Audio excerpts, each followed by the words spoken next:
E agora vamos falar da resenha com spoilers de Demon Slayer. Sim, agora a gente vai trazer uma resenha completa, detalhando cada parte dessa maravilhosa experiência cinematográfica que foi assistir esse filme sensacional. E salve, salve tripulantes, sejam bem-vindos para mais um vídeo, sejam bem-vindos ao canal. E hoje eu trago a resenha com spoilers para vocês de Demon Slayer Castelo do Infinito. A gente vai detalhar, vai trazer cada parte, cada coisa que aconteceu, cada luta, minha emoção, o que eu senti, vou passar pra vocês. E quero que você compartilhe aqui comigo, antes de começar o vídeo, o que você achou de assistir Demon Slayer, o que você achou ao ver essa obra maravilhosa. Comente aqui a sua nota, fale se você gostou ou não. Mas antes de mais nada, eu te peço para se inscrever aqui no canal. Se você ainda não é inscrito, curtir, comentar e compartilhar. Então bora!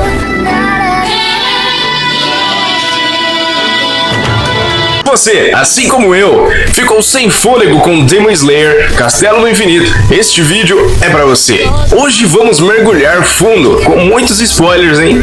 Nos momentos mais geniais, brutais e emocionantes que marcaram o início da batalha final. Eu anotei tudo o que me deixou arrepiado e agora eu vou compartilhar com vocês. Respira fundo e vem comigo.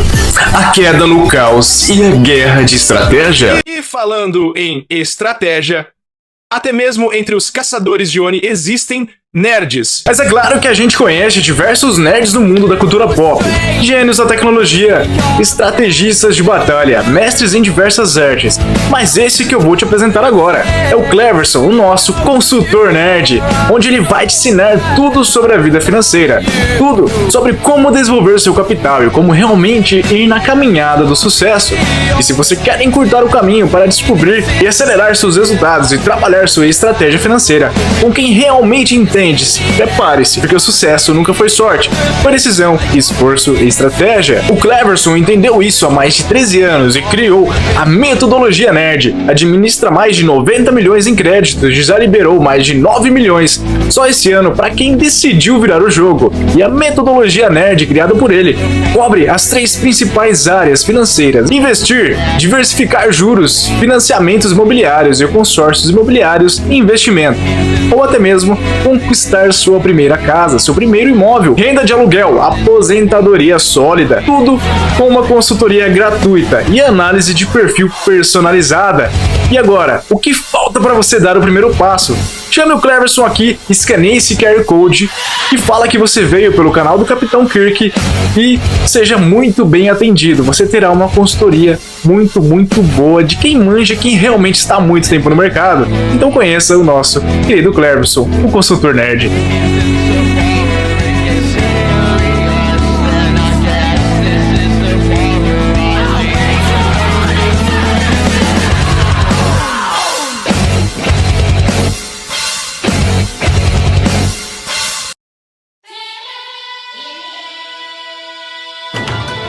E é claro que o filme não perde tempo, ele te joga direto no Castelo do Infinito e a genialidade já começa. E cada um que reage à queda. Vamos, Mitsuri, Obanai, a dinâmica perfeita deles. Vemos Tanjiro sendo salvo por Tomioka e a cena deles usando a respiração da água juntos é uma obra de arte. Mas enquanto eles lutam lá dentro, o filme mostra de forma exímia a batalha da inteligência do lado de fora. Kiria, o Buyashiki usando os corvos, Kazukai com seus olhos, mapeia o castelo em tempo real. A cena das ajudantes montando o mapa na parede. E mostra como isso é uma guerra de estratégia, não só de força. Tá pintando lá e desenhando cada detalhe ali, meio que até em 3D, em 3 dimensões, para entender aonde está o Muzan. E é lógico, os corvos ali, eles vão fazer o papel de também, mais pra frente, a gente vê que eles falam quem morreu, quem ainda tá vivo, e realmente é muito brutal as mortes desse novo filme. É claro, a gente já se inicia na luta. A borboleta contra o gelo. Primeira grande luta, é uma das mais cruéis. Shinobu Kosho contra o Lua Superior, Doma. A própria Shinobu admite sua desvantagem física e sua luta é pura velocidade e veneno. E animação? A animação é perfeita. Quando Doma usa sua técnica de gelo usando a fusão de 2D com 3D, com certeza é sensacional. A Ufotable nos entrega obra-prima, é lindo, é primoroso. E o flashback da irmã, a fúria da respiração da centopeia centopeia que assusta até o domo é de arrepiar. É claro, a primeira morte, você sabe qual morte estou falando, foi realmente muito brutal, foi realmente muito triste e ela é uma redenção de vingança. E com certeza vai ser uma vingança quando alguém matar o Doma. Mas a luta se passa realmente, essa parte que ela usa a respiração da centopeia é muito bom, mas logo em seguida a gente já tem a notícia triste. E na cena brutal em que ela é absorvida, seu sacrifício se completa, preparando o terreno para a vingança de Canal, que chega logo em seguida, encontrando o demônio sorridente e sua mestra morta. Doma realmente é um cara meio louco, totalmente louco. E o filme, ele traz uma dinâmica muito legal. Enquanto uma luta acontece, a luta quase acabando, ele joga o dinamismo para outra cena. Ele traz diversas coisas acontecendo ao redor, né? E a gente já tem um corte ali para o trovão, sim, Zenitsu. A gente tem uma luta ali que eu até não tava esperando, se eu não me engano, a gente com certeza a gente teria mais lutas, óbvio, mas essa luta do Zenitsu é realmente absoluto cinema. E agora a gente pode entrar no trovão dividido, a ascensão de Zenitsu.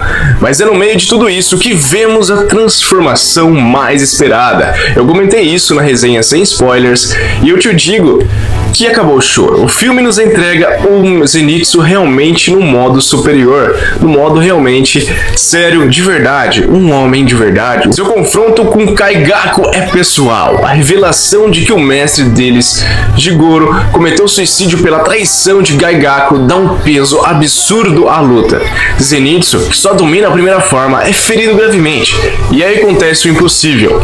A cena que me fez arrepiar e pular da cadeira. Zenitsu não aprendeu as outras formas. Ele pegou a única que sabia e levou a um nível tão divino que ele criou a sua própria forma. Isso é maravilhoso. Mais uma vez, um destaque para o Ufotable, que fez o trovão. O design do trovão, o design em 3D de tudo acontecendo foi incrível, realmente maravilhosa. É uma cena de arrepiar, realmente, ele carregando o poder, ter criado a 7ª forma do deus do trovão flamejante é algo incrível. A animação do dragão vindo, o trovão azul, a energia e o medo no rosto do Kaigaku se torna tudo mais incrível. E no fim, após ser salvo, ele tem aquele encontro emocionante com seu mestre, basicamente Paraíso.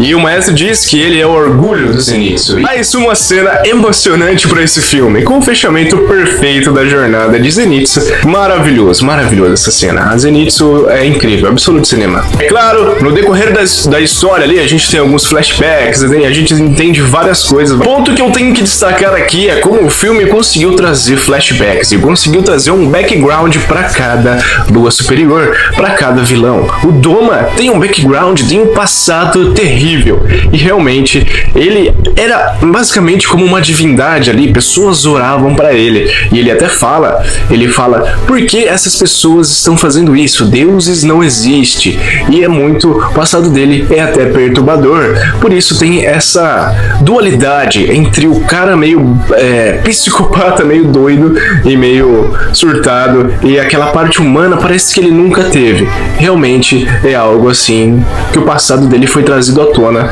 e o filme traz isso, faz isso muito bem. O filme traz o background de um personagem e você fala, caramba, realmente foi muito interessante saber dessa notícia.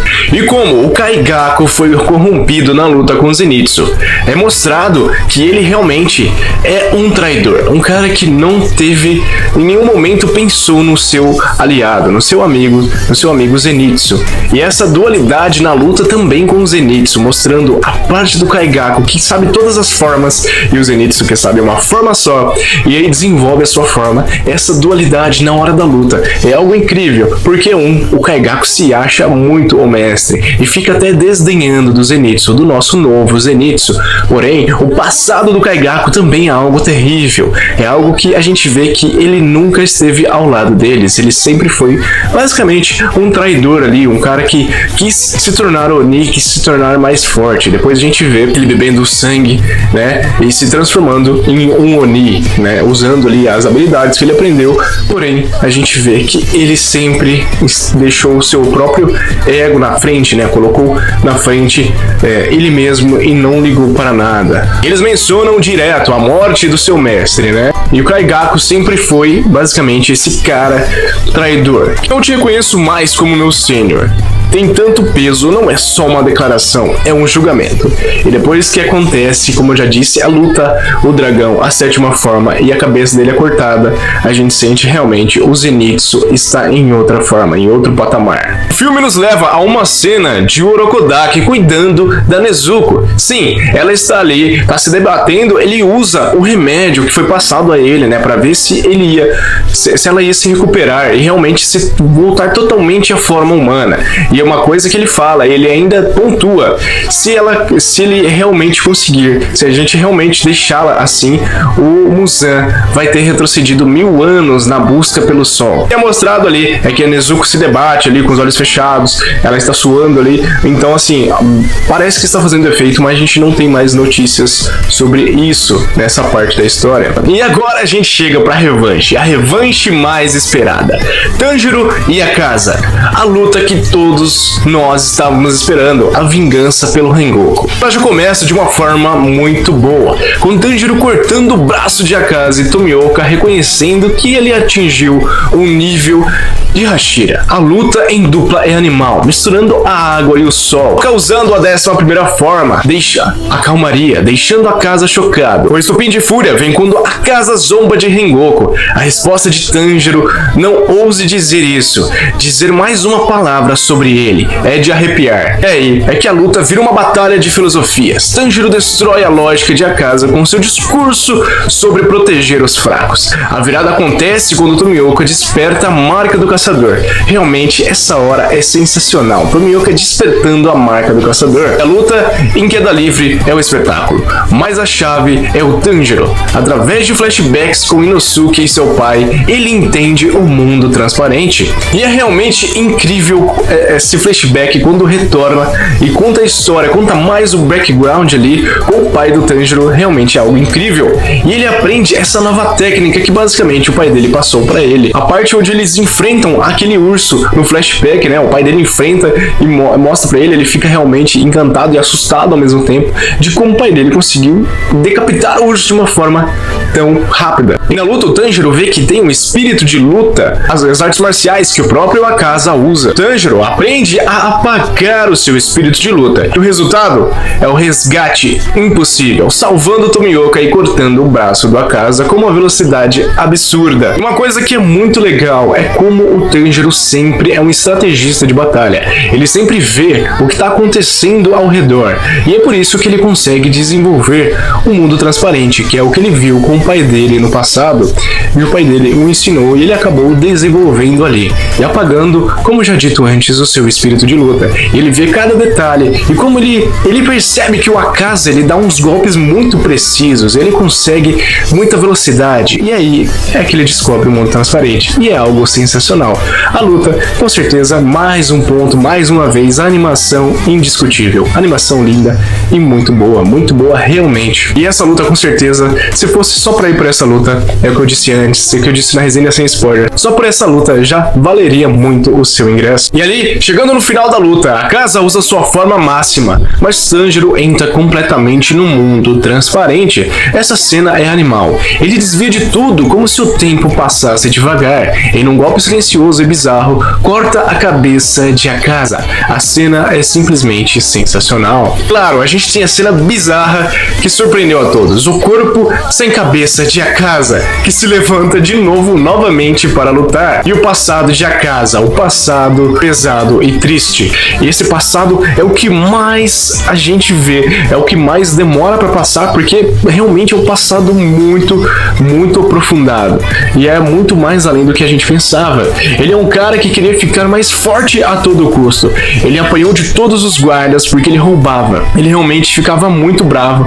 E o pai dele, à beira da morte, e ele roubava para comprar as coisas, os remédios para o pai dele.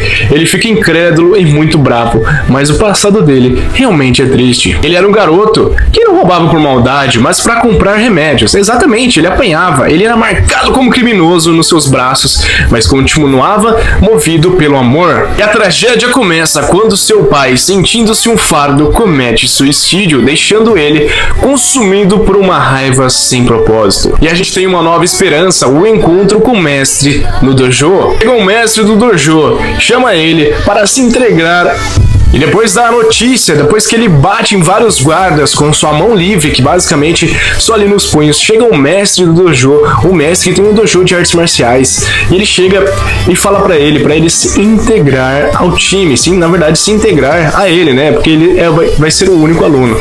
E ele fala que não, por que eu vou e tal, e ele vai bater no mestre, é claro que ele apanha. Keizo vê algo em a casa e o convida para o seu dojo, para treinar e cuidar da sua filha doente, Koyuki. O mestre do dojo, que é o Keizo, chama ele para ter uma nova etapa de vida, cuidando da filha dele, e realmente o Akaza se transforma ali, deixa de lado tudo, a vida de crime, e vai pro dojo. E essa parte toda essa construção ali do passado da casa realmente é muito boa. E é claro que ele direciona sua dedicação para cuidar de Koyuki, assim como fazia do seu pai, e seu lado humano retorna.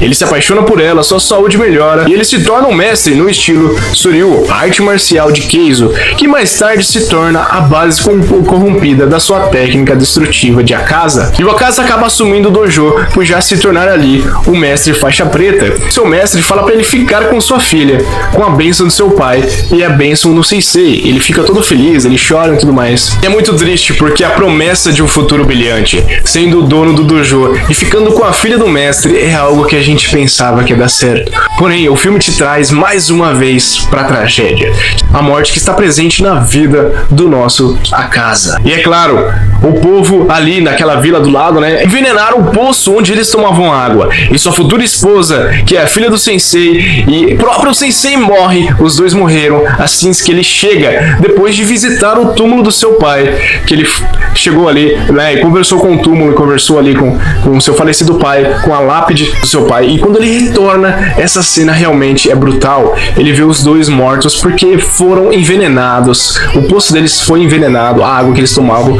e isso aí é absurdo. Isso causa nele uma raiva constante e uma raiva que só cresce. Ele basicamente oblitera ali, mata todos, mais de 60, acho que soldados ali só no punho, né? E realmente é um passado pesado, um passado que traz mortes pesadas para o Akaza. E no auge da sua felicidade, a tragédia o ataca de forma bizarra. Vagando sem rumo após o massacre, Akaza é encontrado por Muzan. Muzan, vendo seu potencial, oferece o seu sangue e ele é transformado em Akaza. No processo, perde todas as memórias de seu pai, de Keizo e de Koyuki. Restam apenas o desejo vazio de se tornar mais forte. A consciência do Akaza retorna. Ele se ataca para si mesmo. Porque ele vê seu pai, sua noiva, e diz... Sua noiva diz no flashback, na verdade ali como forma de alma lá, que ele já fez o suficiente. Ele aceita seu fim e seu corpo finalmente se desintegra. Um final impactante e muito emocionante. E com a queda do Akaza, os caçadores ganham um novo fôlego. Vemos a alegria de Mitsuri e Obanai, mas o filme não para. O foco volta para Kanao, sozinha, encarando Doma. E as cenas finais nos mostram os dois lados se preparando para o fim. Os corvos caçando a localização de Muzan e a revelação do seu esconderijo. Um coração bizarro e pulsante no centro do castelo. E a batalha final está prestes a começar. Esse filme foi uma montanha-russa. Foi maravilhoso, teve cena emocionante, teve muita cena emocionante, muita luta muito boa. Qual foi a sua cena favorita? A sétima forma de Zenitsu? A redenção do Akaza? E deixe aqui nos comentários o que você achou. E prepare-se porque a verdadeira guerra só está começando. Muito obrigado pela sua presença, muito obrigado por ter ficado até aqui. Se você curtiu, deixe o like, eu vou ficando por aqui. E até uma próxima. Valeu!